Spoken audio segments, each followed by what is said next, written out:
When I damaged this piece of equipment as a 19-year-old in this steel facility, I had a great supervisor who didn't fully know what he was doing in terms of placing me in that job. But after I damaged that piece of equipment, he called me down from the crane.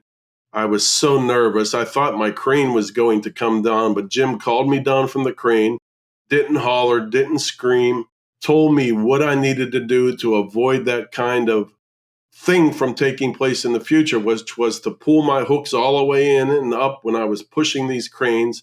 No screaming, no hollering, but I got the message, and I became a much better operator even as a 19-year-old in that crane.